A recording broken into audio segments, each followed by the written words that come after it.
नमस्कार, मी ज्योत्स्ना. आपण पाहत आहात न्यूज वर्ल्ड. न्यूज वर्ल्डच्या आजच्या अंकात पाहूया शहर परिसरातील विशेष घडामोडी.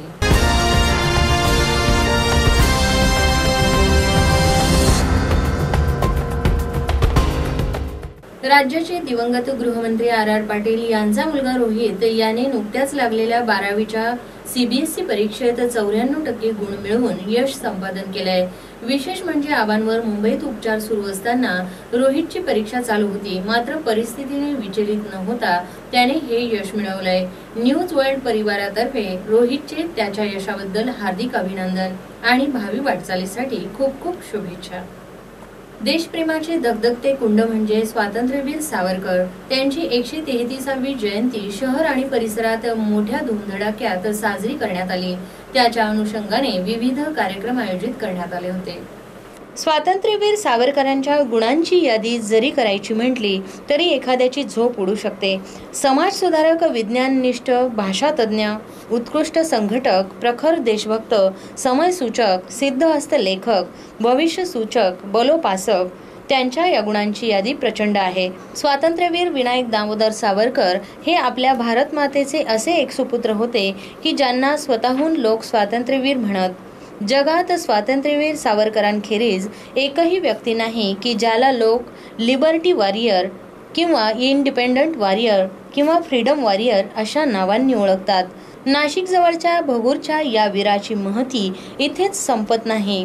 सावरकरांनी काय केले याच्याऐवजी काय केले नाही असे विचारणे जास्त संयुक्तिक ठरेल. त्यांनी भाषेबाबत कार्य केले. त्यांनी समयसूचकता म्हणजे काय, ती कशी वापरतात याचा वस्तुपाठच घालून दिला.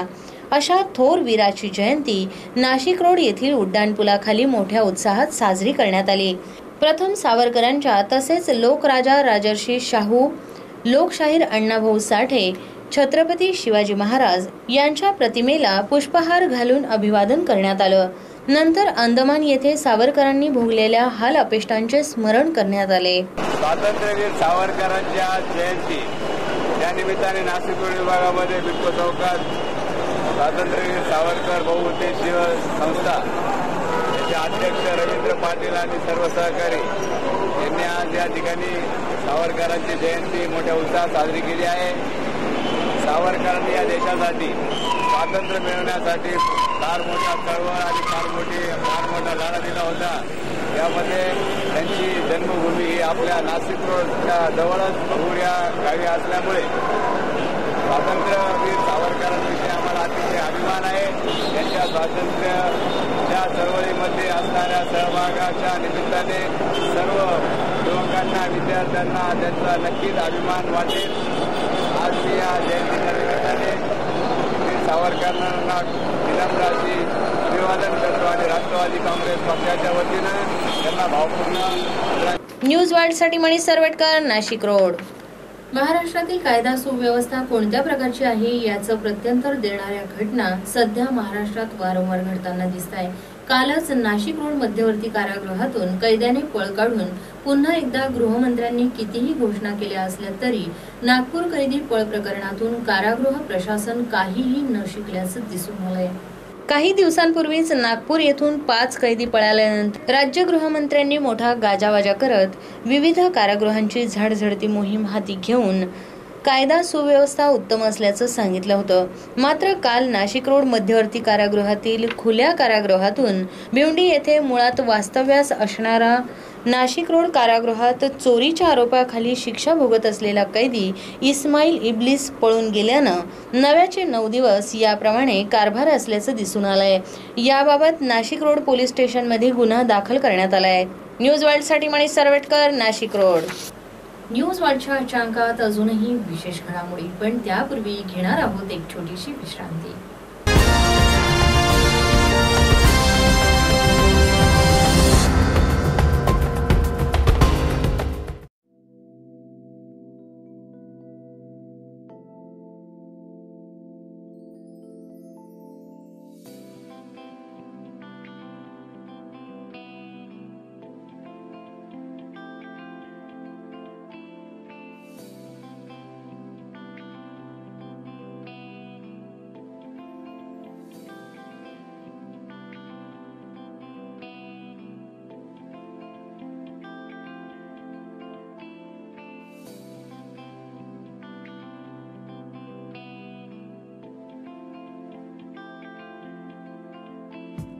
नाशिक रोड मध्ये आपल्या स्वप्नातले घर तयार होत आहे। गिरी असोसिएट कन्स्ट्रक्शनचे रिव्हराइन नेस्ट आपल्यासाठी घेऊन आले आहेत स्वप्नातील घरांचा महाप्रकल्प। जेल रोड हायवे पासून अवघ्या 5 मिनिटांच्या अंतरावर गोदावरी नदीच्या तीरी निसर्गरम्य वातावरणात वाजवी दरात आपले हक्काचे घर बुक करा। आमची वैशिष्ट्ये मजबूत बांधकाम, प्रत्येक रूममध्ये खेळती हवा येईल अशी बांधकामाची सुयोग्य पद्धत, प्रत्येक सभासदासाठी स्वतंत्र पार्किंग, वयस्कर नागरिकांसाठी नाना नानी पार्क, लहान मुलांसाठी विविध खेळणी असलेला अद्ययावत children park, jogging track, club हाऊसची स्वतंत्र इमारत, 24 तास सुरक्षा व्यवस्था यांसह अनेक सुविधांनी युक्त असे 1 BHK आणि 2 BHK फ्लॅट्स, तसेच लिफ्टसह स्वतंत्र जिनेही उपलब्ध, CCTV कॅमेरे आदींसह मनपसंत घर खरेदीसाठी आपण आजच भेट द्या। सॅम्पल फ्लॅट तयार आहेत।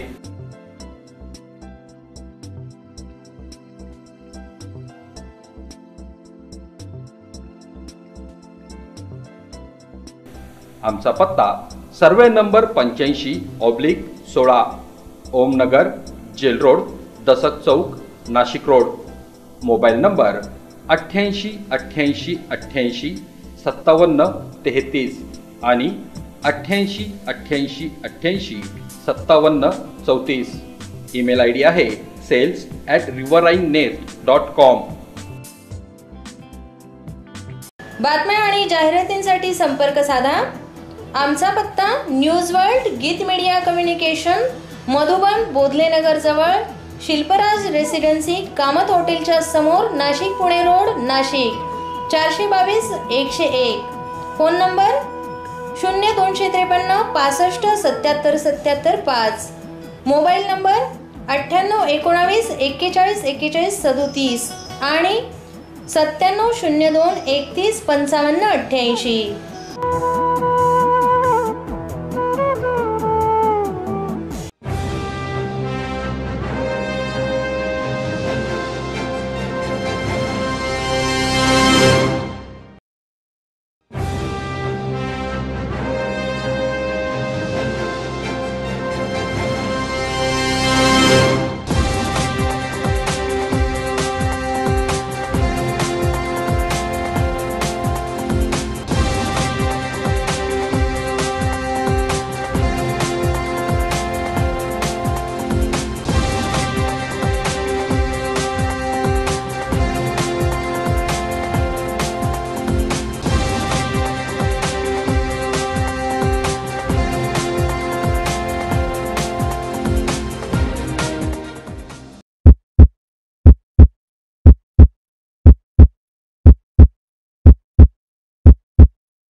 सध्या नाशकातील अग्रगण्य कंपनीतील आंदोलन चिघळण्याची शक्यता असून 2 डाव्या विचारसरणीच्या संघटनेतील आपसातील वादामध्ये सामान्य कामगार भरडला जात असल्याचं चित्र सध्या दिसतंय।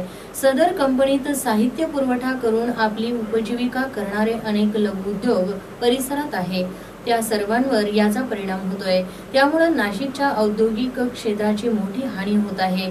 तरी राज्याचे उद्योग मंत्री सुभाष देसाई आणि जिल्ह्याचे पालकमंत्री यांनी यात जातीनं लक्ष घालावं अशी भावना नाशिकच्या औद्योगिक क्षेत्राकडून व्यक्त होते। हाताच्या बोटावर मोजता येईल इतके दिवस शिल्लक राहिलेल्या कुंभमेळ्याचे जोरदार नियोजन सध्या प्रशासन पातळीवर चालू आहे। येणारी गर्दी विभागली जावी यासाठी विविध मार्गांनी येणारी गर्दी विविध घाटांवर समायोजित करण्याचे नियोजन चालू आहे। आगामी कुंभमेळ्यात होणारी गर्दी व्यवस्थित विभागली जावी आणि मागील सिंहस्थात जशी दुर्घटना घडली त्याची पुनरावृत्ती होऊ नये म्हणून प्रशासनातर्फे यासाठी विविध मार्गांनी येणारी गर्दी विविध घाटांवर समायोजित करण्याचे नियोजन चालू आहे। त्या अंतर्गत नाशिक रोड येथे रेल्वेने येणारे भाविक तसेच सिन्नर मार्गे येणारे भाविक यांची दसग येथील घाटावर व्यवस्था करण्याचे प्रशासन योजत आहे। त्या अनुषंगाने तिथे नवीन घाट बांधण्याचे काम युद्धपातळीवर चालू आहे। न्यूज वर्ल्डसाठी मनीष सरवटकर, नाशिक रोड। अगदी हाताच्या बोटावर मोजता येईल इतक्या दिवसांवर आलेल्या कुंभमेळ्याच्या तयारीसाठी प्रशासनानं आता प्रचंड वेग पकडला असून त्या अंतर्गत नाशिक रोड रेल्वे स्थानकात विविध विकास कामे तसेच दुरुस्तीची कामे केली जात आहे। कुंभमेळ्यासाठी प्रशासनाची आता लगीनघाई चालू आहे। कित्येक वर्ष रखडलेली कामे चुटकीसरशी होण्याचा अनुभव सध्या नाशिककर घेत आहे। मग ते नाशिक रोड येथील 4थ्या प्लॅटफॉर्मचे काम असो किंवा रेल्वे स्थानकाची रंगरंगोटी करण्याचे असो, सर्वत्र रेलचेल दिसून येते। उत्तर भारतीयांसाठी शहराचे प्रवेशद्वार मानल्या गेलेल्या नाशिक रोड रेल्वे स्थानकाचे रंगरंगोटी करण्याचे काम सध्या वेगात सुरू असून काम पूर्ण झाल्यावर स्टेशन आपले रूपडे लक्षणीय स्वरूपात बदलणार असल्याचं प्रशासनाकडून सांगण्यात आलं आहे। न्यूज वर्ल्डसाठी मनीष सरवटकर, नाशिक रोड। शहर आणि परिसरातील नागरिकांचा मोठा प्रश्न असणाऱ्या वाहन चोरीला आळा बसण्याची शक्यता सध्या निर्माण झाली आहे। कारण नाशिक रोड पोलिसांनी नुकतीच वाहन चोरांना अटक केली आहे। त्यामुळे त्यांच्याकडून अन्य वाहन चोरीच्या घटनांची उकल होण्याची शक्यता निर्माण झाली आहे। सध्या परिसरातील नागरिक वाहन चोरीने त्रस्त झाले आहेत। त्या अनुषंगाने वाहन चोरांचा तपास लावण्यासंदर्भात पोलिसांवर दबाव वाढतोय। त्यामुळे धडक कारवाई करत नाशिक पोलिसांनी काही वाहन चोरांना पकडले असून त्यांच्याकडून अन्य वाहन चोरीचा तपास लागण्याचा पोलिसांचा कयास आहे। न्यूज वर्ल्डसाठी मनीष सरवटकर, नाशिक रोड। न्यूज वर्ल्डच्या आजच्या अंकात अजूनही विशेष घडामोडी, पण त्यापूर्वी घेणार आहोत एक छोटीशी विश्रांती।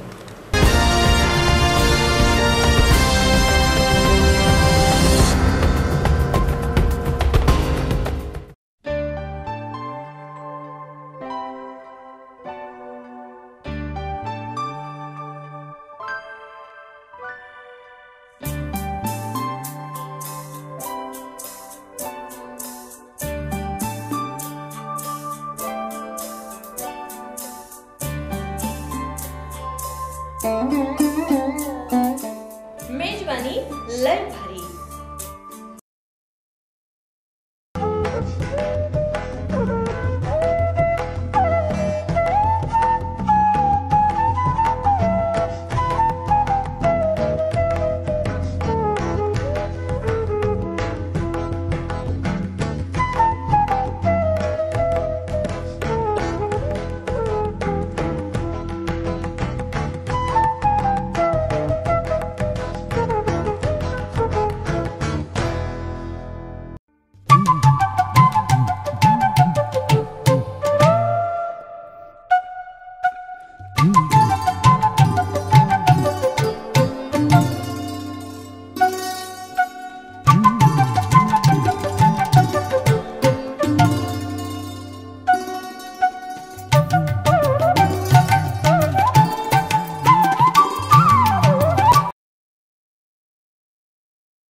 येथे सोडवले जातील तुमचे प्रश्न।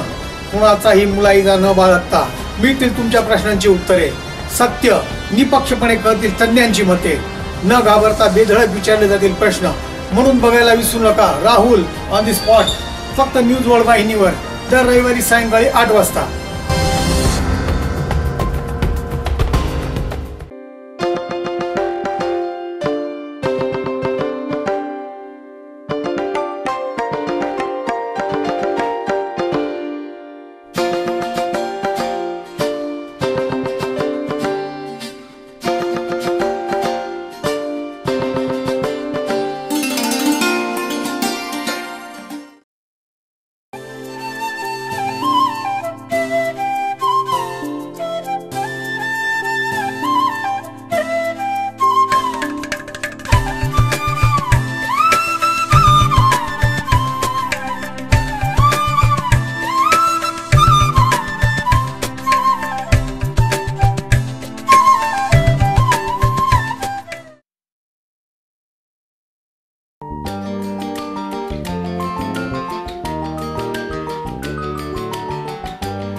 रोजगाराची माहिती देणारा आमचा साप्ताहिक कार्यक्रम म्हणजे झेप आकाशी। त्या अंतर्गत आज बघूया रोजगाराच्या उपलब्ध असलेल्या विविध संधी।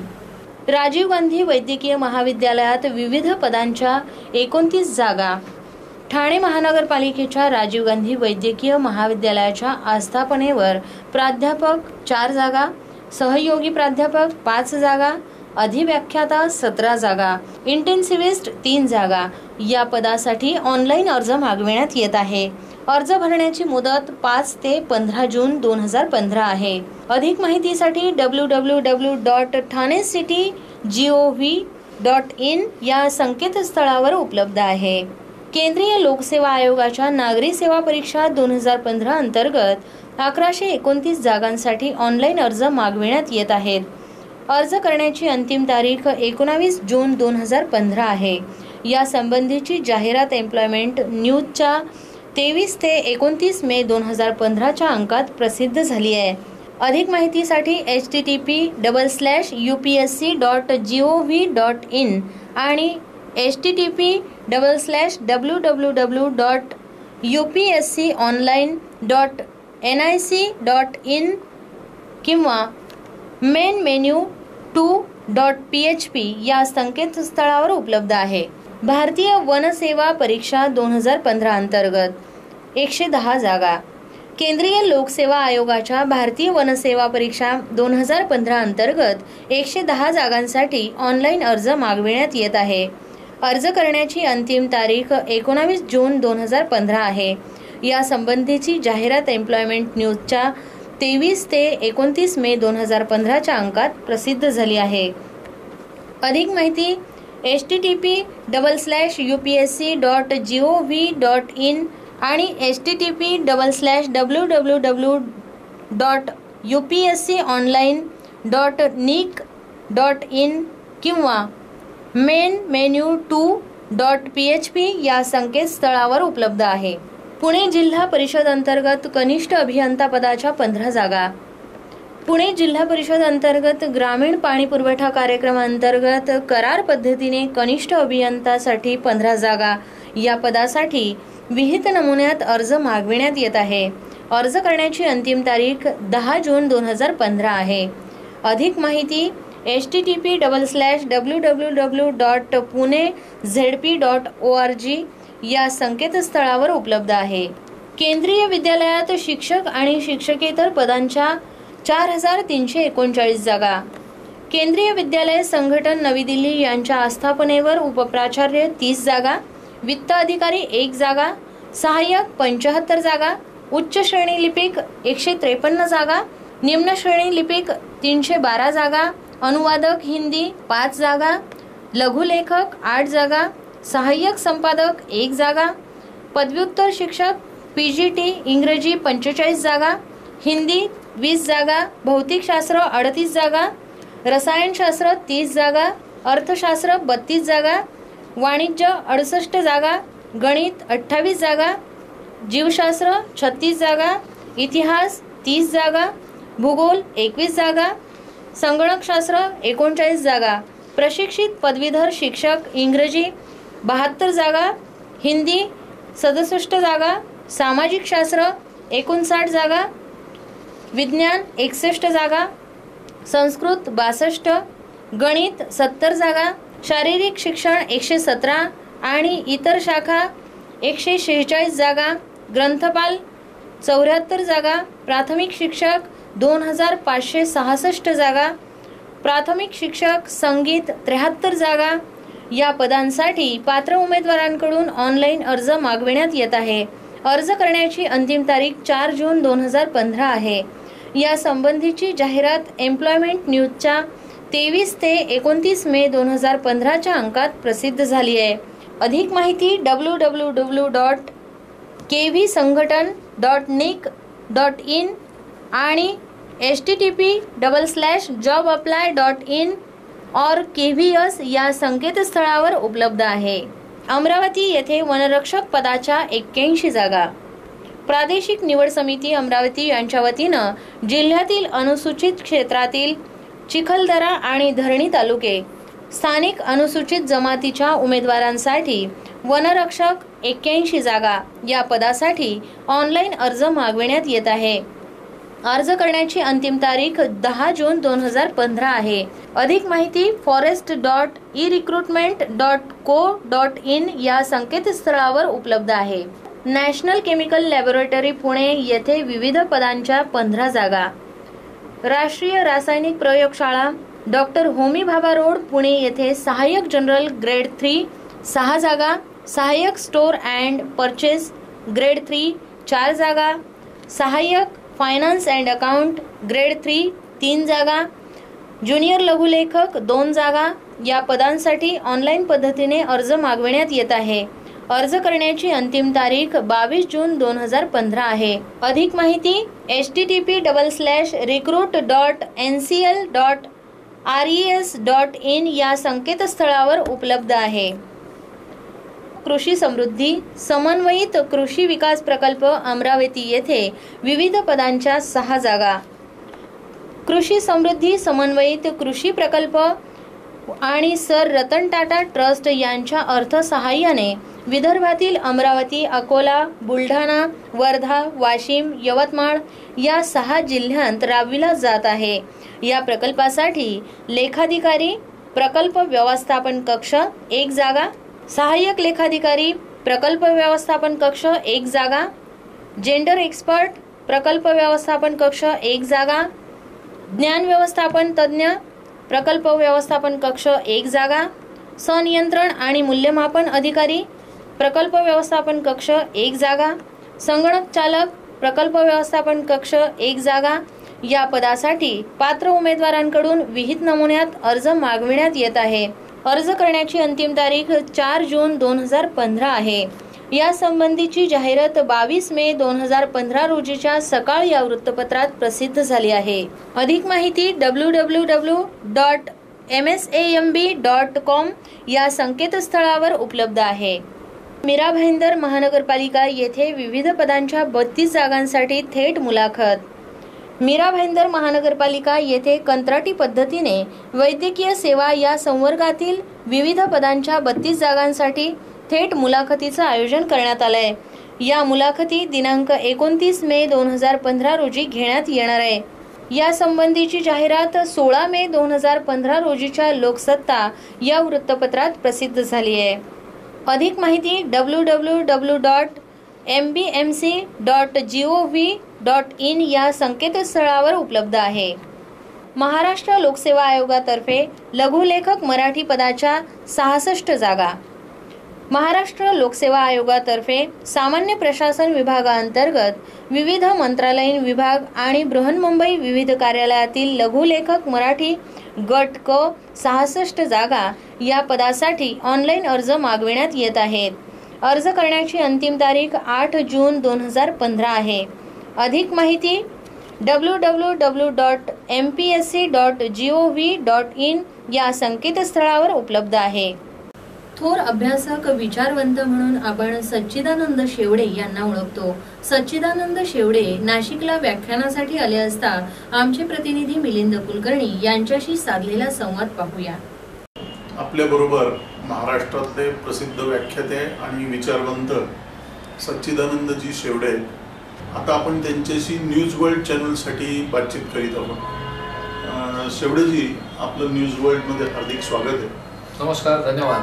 मी आपल्याला असा प्रश्न विचारू इच्छितो की आज आपल्याला स्वातंत्र्यवीर सावरकरांच्या 50व्या स्मृतिदिनाचा सगळ्यांना अक्षरशः विसर पडलेला आहे. कारण वर्तमानपत्रांमध्ये, चॅनलवर कुठल्याही वर्तमानपत्राने याची दखल घेऊन किंवा जी लोक पुढाऱ्यांच्या पुण्यतिथ्या आणि हे सगळं साजरं करतात त्यांना देखील सावरकरांचा विसर पडलाय असं दिसतं. याबद्दल आपल्याला काय वाटतं? एक गोष्ट लक्षात घ्या की सातत्याने स्वराज्य मिळाल्यापासून गेली 66 वर्ष आमच्या डोक्यावरती सतत हेच बिंबवलं गेलं की या देशाला स्वातंत्र्य केवळ अहिंसेने मिळालं, कुठच्याही प्रकारचं रक्त न सांडता मिळालं. मग अशा वेळेला आम्ही विचारतो की मग या क्रांतिकारकांनी जे सांडलं त्याला रक्त नाही म्हणायचं तर त्याला काहीतरी वेगळं म्हणायचं का? बरं, यांनी जो ध्यास घेतला होता त्यामुळे या क्रांतिकारकांच्या पदरात काय पडलं? एका कवीने फार सुंदर याच्याबद्दल म्हटलेलं आहे. तो असं म्हणतो, स्वातंत्र्याचा ध्यास कोणाले कठोर कारावास, अंदमानचा वास कुणाच्या गळ्यात येई फास, कुणास विरोह श्वास कुणी हो जननिंदेचा घास, शाईने का लिहिला जाई राष्ट्राचा इतिहास, शाईने का लिहिला जाई राष्ट्राचा इतिहास.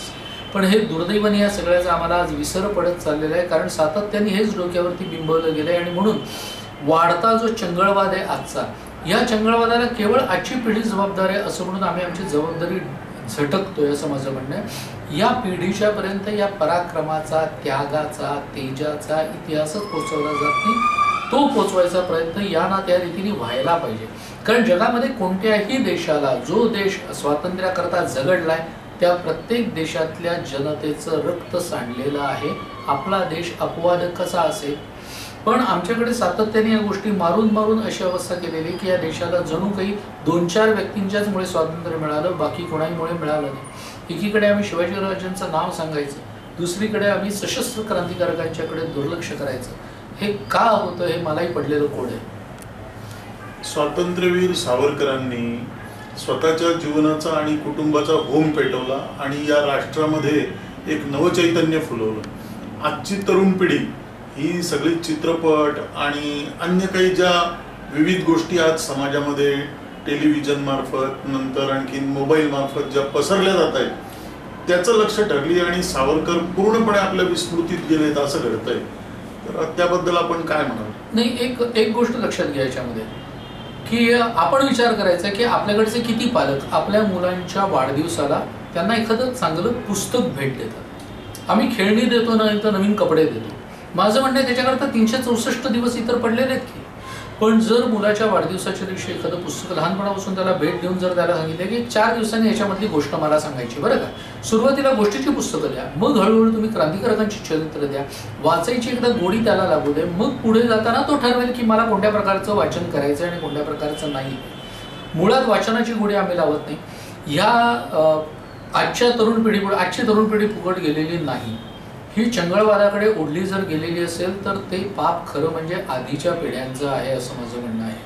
कारण आधीच्या पिढ्यांनी जर हे संस्कारच दिले नसतील तर तो दोष कोणाचा जातो? या पिढीचा दोष आहे का? हा विचार नको का व्हायला? पूर्वी घराघरांमध्ये संस्कार केंद्र होती.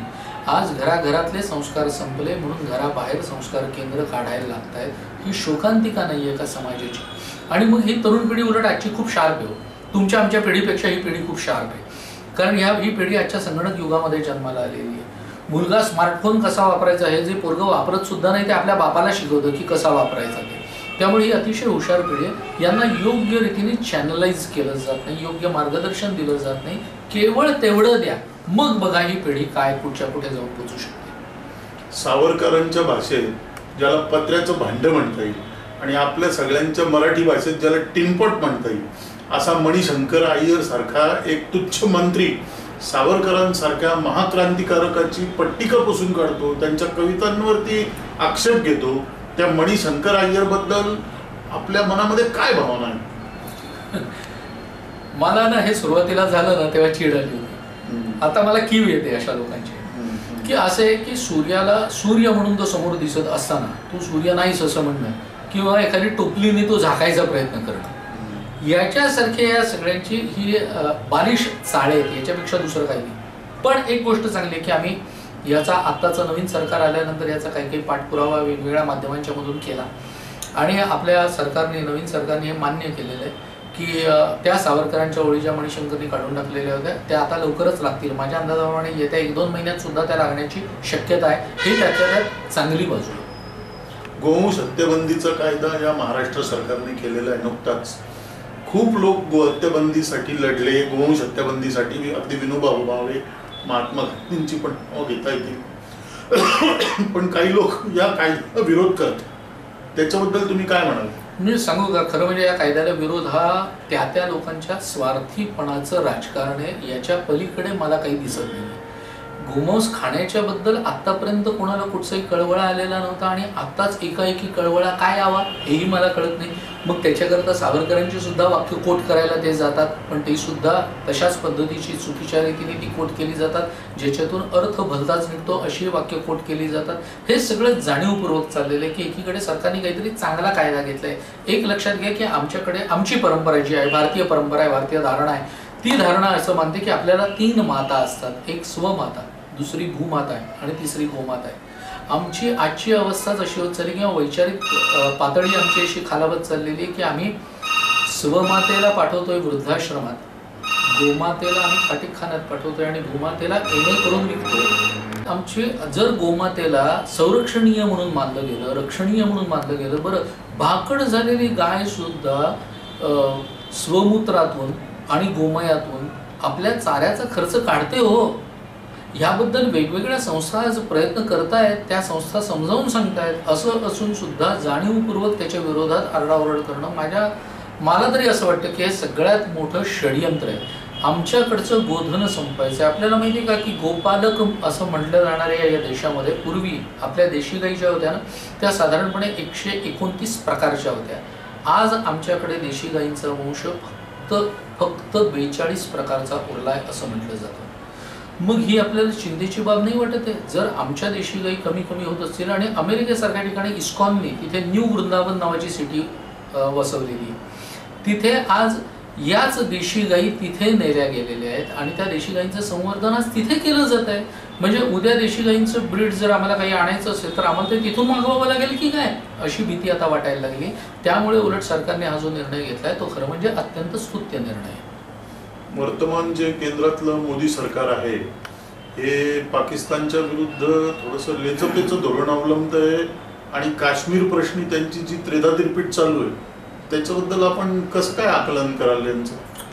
खरं सांगू, या गोष्टीच्या बद्दल माझे स्वतःचं काश्मीरवरचेच डॉक्टरेट असल्यामुळे आपल्याला सांगतो की मला स्वतःलाच थोडीफार भीती वाटत होती. पण मोदींचं मी एकूण जी पावलं बघतो ना, एकूण जे आकलन माझं जे काही आहे त्यांच्याबद्दलचं, मला असं वाटतं मोदी हा विषय नुसता बोलण्याचा नाही, हा विषय कुठेतरी समजून घेण्याचा आहे. आज पहिल्यांदा इतक्या वर्षानंतर आम्हाला असा पंतप्रधान तरी मिळाला की जो सीमेपलीकडून जर गोळ्या झाडल्या गेल्या तर पहिली गोळी तुमची असेल पण शेवटची आमची असेल हे ठणकावून सांगणार आहे. काश्मीरच्या बद्दल सुद्धा तसाच ठोस निर्णय काहीतरी त्यांच्या डोक्यामध्ये असणार एवढं नक्की. थोडं wait, watch and see. News वर्ल्डशी आपण जे बोललात त्याबद्दल आपल्याला धन्यवाद देतो. नमस्कार. नमस्कार. याचबरोबर न्यूज वर्ल्डचं आजचं बातमीपत्र संपलं. पुन्हा आपली भेट पुढील प्रसारणात. तोपर्यंत मी ज्योत्स्ना आपला निरोप घेते. नमस्कार.